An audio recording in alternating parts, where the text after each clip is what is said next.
Kolkata high court ने आज जबरदस्त फटकार लगाई और मुझे लगता है ऐसी जलालत आज तक हाईकोर्ट ने किसी सरकार की नहीं की होगी। बंगाल हाईकोर्ट ने, कोलकाता हाईकोर्ट ने के जस्टिस ने आज कहा कि तुम्हारे यहां हम चुनाव क्यों नहीं बंद करा दें। लगातार हिंसा हो रही है, लगातार की केंद्रीय रिजर्व बल के आने के बाद भी ये चीजें हो रही है। ममता बनर्जी की सरकार के वकील बैकफुट पे थे। अब ऐसा लग रहा है, यदि मैं थोड़ा सा दिखा दूं तो देखिए, द पंफलेट की रिपोर्ट के मुताबिक हिंसा जारी रही तो चुनाव रोके जाने चाहिए। पंचायत चुनाव में बहुत अधिक हिंसा हुई है, अशांति एवं रक्तपात की स्थिति है। ये हम और आप नहीं कह रहे हैं, ये कोलकाता हाईकोर्ट के जज कह रही हैं, और वो भी लेडीज जज हैं, न्यायमूर्ति अमृता सिन्हा। न्यायमूर्ति सिन्हा ने लगातार कहा कि इस कदर हिंसा है, ऐसा रक्तपात हो रहा है, ऐसे चुनाव कराने के मायने क्या हैं, इस चुनाव की जरूरत क्या है, क्यों कराया जाए चुनाव। The election is to be stopped. That can be. That It can is be. not, my lord, that can be. If the entire election The can be condition is such in a panchayat election with so much of violence, unrest, bloodshed. It's a shame for the state. You are यह राज्य के लिए शर्म की बात है, ये justice Sinha कह रही थी, कोलकाता हाईकोर्ट की जज। ममता बनर्जी की सरकार पर हाईकोर्ट की बात नहीं मानी थी, जब केंद्रीय रिजर्व बल की बात हाईकोर्ट ने कहा था कि बिना सेंट्रल फोर्स के नहीं होगा चुनाव, तो सुप्रीम कोर्ट ने आदेश दिया, फिर भी ममता को कोई फर्क नहीं करना पड़ रहा। मनीष जी, जो जज साहिबा ने टिप्पणी की है, कोई नया उन्होंने रहस्योद्घाटन नहीं किया है। यह है कि अब इसको एक तरह से संवैधानिक इसमें मोहर लग गई है कि बंगाल में ममता बनर्जी चुनाव के नाम पर लहू से तरबतर लाशों का खेल खेलती है। लाशों की लहू बहाकर लोगों को जिंदा लोगों को लाश में बदलकर वो लोकतंत्र को जिंदा रखती है। वो उसका कैसा लोकतंत्र है, वो लहू तंत्र है कि लाश तंत्र है। इसकी कलई आज कलकत्ता हाईकोर्ट की जज साहिबा की टिप्पणी ने खोल दी। और शर्म करे वो खैराती, शर्म करे वो जो जमा हुआ था गिरोह अभी पटना में 3 दिन पहले, कि उसी ममता बनर्जी को नेता बनाने के लिए ये तैयार है। यानी पूरे देश में लोकतंत्र के नाम पे लाश तंत्र, लहू तंत्र स्थापित करना चाहता है वो गिरोह, जो पटना में ममता बनर्जी को नेता बना के, मुखिया बना के प्रस्तुत करने की रणनीति बना रहा था। या दिल्ली में बैठे ये दलाल जो रात दिन प्रधानमंत्री मोदी को गाली बका करते हैं कि लोकतंत्र डूब गया, फलाना हो गया, ढिमाका हो गया, उनके मुंह पर थप्पड़ की तरह है मनीष जी आज के कलकत्ता हाईकोर्ट की जस्टिस की ये टिप्पणी। तो ये जान तो सब रहे थे, ये सबको मालूम था, लेकिन ये जो तथाकथित सेकुलर लिबरल दलाल गुंडे, ये लिबरल गुंडे हैं जो दिल्ली में बुद्धिजीवी का नकाब पहन के बैठे हुए हैं, किसी के मुंह से शब्द नहीं निकल रहा। ये टिप्पणी आई है दिन में। अगर ये टिप्पणी किसी भाजपा नेता के लिए या भाजपा शासित राज्य के लिए होती तो ये दिल्ली के वो तथाकथित बुद्धिजीवी खान मार्केट गैंग के गिरोह के गुर्गे ये भूखे भेड़िए की तरह टूट पड़े होते। ये यूट्यूब पे जो नाचा करते हैं ये नाच रहे होते, लेकिन इसमें सब शांत है, बिल्कुल एकदम मुर्दों की तरह शांति है। तो ये एक दूसरी साजिश है। हाईकोर्ट की जो जस्टिस महोदया ने जो टिप्पणी की है वो इस देश के इतिहास में दर्ज हो जाएगी। लेकिन अगर ये उम्मीद की जाए कि इससे ममता बनर्जी की बेरहमी, ममता बनर्जी की बेशर्मी, इस पर कोई असर पड़ेगा, उसकी क्रूरता पे उस पर कोई असर पड़ेगा, उसके जानवरों की तरह उसके आचरण पे, तो ये हम लोग फिर मूर्खों के स्वर्ग में रहेंगे।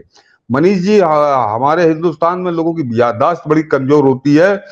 विधानसभा का जब चुनाव हुआ था उस समय जब सड़कों पर कत्लेआम और बलात्कार की घटनाएं हुई थी, एक नहीं सैकड़ों तादाद में सैकड़ों वीडियो घूम रहे थे कि किस तरह से औरतों के साथ अत्याचार हो रहा है, तब भी अगर आपको ध्यान हो तो कलकत्ता हाईकोर्ट ने इसी तरह की सख्त टिप्पणी की थी, उसकी जांच के भी आदेश दिए थे। क्या असर हुआ ममता बनर्जी पे? वो पंचायत के चुनाव में फिर वही खूनी खेल खेल रही है और ज्यादा बेरहमी से, ज्यादा बेशर्मी से खेल रही है वो महिला। और हाईकोर्ट की टिप्पणी पे उस पर क्या फर्क पड़ता है? उसका कोई बयान अभी तक आया? या जो विधानसभा चुनाव के बाद जो जांच के आदेश दिए गए थे, कुछ लोग पकड़े गए थे, उनमें से किसी अपराधी को कोई सजा हुई? अरे फास्ट ट्रैक कोर्ट में क्यों नहीं उनका मुकदमा चला? तो ये एक जैसे कहना चाहिए कि रेगिस्तान में बरसात की कुछ बूंदे हैं। इस जज की टिप्पणी ये धन्यवाद की पात्र है कि उन्होंने बंगाल के अंदर जो राक्षस राज चल रहा है उसको उन्होंने आवाज दी और उस पर खुलकर बोली, इतनी मुखर होकर बोली, तो बस इसके लिए उनको धन्यवाद दिया जा सकता है। लेकिन इसका कोई मनीष जी परिणाम निकलेगा तो मैं कतई इसको लेके मुझे कोई आशा नहीं है कि इसका कोई परिणाम निकलेगा। वो और ज्यादा बेरहम और ज्यादा बेशर्म हो जाएगी और इससे ज्यादा खूनी खेल खेलेगी, क्योंकि मनीष जी इस महिला को जब तक दंड नहीं मिलेगा, ये बेशर्मी की सारी सीमाएं पार कर चुकी है। याद करिए जरा 2020 में हुआ था शायद, विधानसभा चुनाव के बाद जो वीडियो सामने आए थे उसके बाद कोई जरा सा भी इसके अंदर मानवीय संवेदना होती, वो नेता मुंह नहीं दिखाता किसी को, और ये बेशर्मी के साथ उसके बाद उसको बचाव करती रही, उन अपराधियों का बचाव करती रही, उस कुकृत्य का बचाव करती रही, और बेशर्मी के साथ आज की तारीख में ताल ठोक रही है कि मैं इस देश की प्रधानमंत्री बनने लायक हूं। तो इस महिला के ऊपर कोई असर पड़ा होगा ये मुझको ये कतई उम्मीद नहीं है। जज साहिबा जब इतना ज्यादा बोल गई हैं, सच बोल गई हैं, तो जज साहिबा को थोड़ा कुछ और भी उनसे एक अनुरोध है कि इस महिला के लिए कुछ दंड का प्रावधान करें, कुछ ऐसा करें, क्योंकि बातों से ये नहीं मानने वाली। इसका पिछला इतिहास ये बता रहा है। और ये लुटियन दलाल दिल्ली के, ये भेड़िए जो बुद्धिजीवी के नकाब में भेड़िए बैठे हैं दिल्ली में, ये इसके पक्ष में कल से चिचियाने लगेंगे। ये एक खैराती वर्ग मीडिया का और एक वो जो यूट्यूब पे जंगली घूम रहे हैं कुत्ते, वो भौंकने लगेंगे इसके पक्ष में, इसकी रक्षा में, इसके समर्थन में, इसके बचाव में। तो इसका ये जज साहब ने जो साहस दिखाया है या जो एक परिचय दिया है नैतिकता का, ये सब धूल में मिल जाएगा मनीष जी, ये धूल में मिल जाएगा। जब तक उनका कोई इस पे ऐसा कोई निर्णय नहीं आता, ऐसा कोई आदेश वो नहीं देती कि जिससे इस महिला को दंड मिले, तब तक ये है कि थोड़ा जलती हुई आग में कुछ छींटे पड़ गए हैं। यह है शांति की कुछ शांति कुछ लोगों को मिली कि कम से कम इसको बेनकाब तो किया उन्होंने। और ममता ही बेनकाब नहीं है, ममता के नाम साथ साथ वो सारे लोग बेनकाब हुए हैं जो इसके साथ गैंग बना के इस देश में सरकार बनाना चाह रहे हैं। वो लोग बेनकाब हुए हैं जो ममता को मोदी का बहुत बेहतरीन विकल्प बताते हैं। दिल्ली में बैठ के रात के समय शराब की बोतलों, गोश्त के बोटियों के साथ बैठ के वो एक बताते ना इकोसिस्टम, वो एक जो परसेप्शन क्रिएट करने वाले, ये उन दलालों के मुंह पर थप्पड़ की तरह है। लेकिन वो सब बेशर्म है। वो उस बेशर्म नेता के साथ उसके दलाल भी उसी तरह उतने ही बेशर्म हो, तो दलाल है तो उससे कुछ 2 कदम आगे बेशर्म है। कोई आप देखिएगा कोई बयान किसी का नहीं आएगा, न मीडिया में कोई। ये है कि कोलकाता हाई कोर्ट के बाद सुप्रीम कोर्ट ने कहा केंद्रीय बल लगाओ पंचायत चुनाव में। इसके बाद भी केंद्रीय बल पहुंच चुकी है बंगाल, लेकिन ये पूरी व्यवस्था करने की जिम्मेदारी राज्य सरकार की होती है। अभी तक केंद्रीय बल को वहां पर सेट नहीं किया गया है चुनाव के लिए। मतलब ये लूट गुंडागर्दी बंगाल पुलिस की निगरानी में करना चाह रही है। ये सीधे सीधे सुप्रीम कोर्ट की अवमानना है। तो ये कोलकाता हाई कोर्ट के बाद इस मामले को सीधे सुप्रीम कोर्ट को स्वतः संज्ञान लेना चाहिए कि जब सुप्रीम कोर्ट ने कहा कि केंद्रीय बल, ये डरती क्यों है ये महिला, ये बंगाल पुलिस के माध्यम से ये गुंडागर्दी क्यों कराना चाहती है, ये सीधे तो सुप्रीम कोर्ट की अवहेलना हो गई है ये पूरा मामला। अब बंगाल हाईकोर्ट, कोलकाता हाईकोर्ट कह रहा है कि चुनाव कैंसिल क्यों ना करा दिया जाना चाहिए। अभी तक तो सिर्फ इसे धमकी मिल रही है, बस धमकी। नहीं मनीष जी, महिला डरती कहाँ है, ये निरंकुश है। इसने सुप्रीम कोर्ट को बता दिया कि तुम्हारी औकात क्या है, तुम कुछ भी कहते रहो, हम वही करेंगे जो हम चाहेंगे।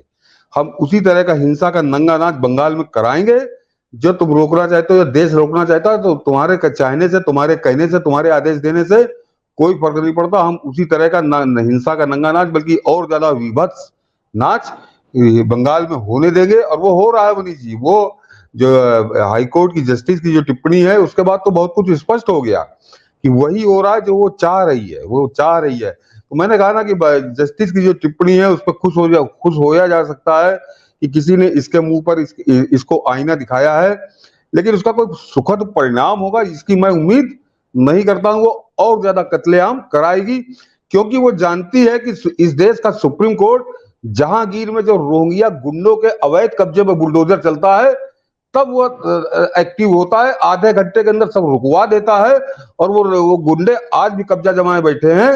लेकिन सुप्रीम कोर्ट बंगाल के बारे में नहीं बोलेगा, ये उसको मालूम है। तो ये एक बड़ा ताना बाना है, बड़ा खतरनाक ताना बाना है। ये कैसे टूटेगा ईश्वरी के ऊपर छोड़िए इसको।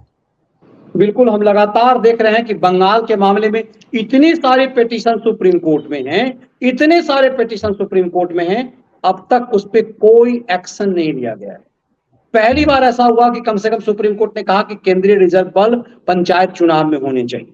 बंगाल की हाईकोर्ट का कहना ठीक है, उस पर अपनी सहमति सुप्रीम कोर्ट ने दी, लेकिन उसके बाद भी सुप्रीम कोर्ट के आदेश की अवहेलना हुई। अब महत्वपूर्ण ये है कि क्योंकि ये मामला लंबा तो टल नहीं सकता, क्योंकि पंचायत चुनाव तो चल रहे हैं, तो क्या सुप्रीम कोर्ट के आदेश को अपने बूट से मार करके, हवाई चप्पल से मार करके समंदर में फेंक देगी, बंगाल की खाड़ी में फेंक देगी ममता? और ममता का यही ऐसा ही गुंडागर्दी चलता रहेगा, क्योंकि ये लगातार चल रहा है। और हाईकोर्ट, हम और आप नहीं कह रहे हैं, ये हाईकोर्ट मान रहा है कि तुमने अवमानना की है, पंचायत चुनाव ये राज्य की अवमानना, राज्य का अपमान है, इस तरह से हिंसा हो रहा है, फिर भी इसके ऊपर कोई फर्क नहीं पड़ रहा।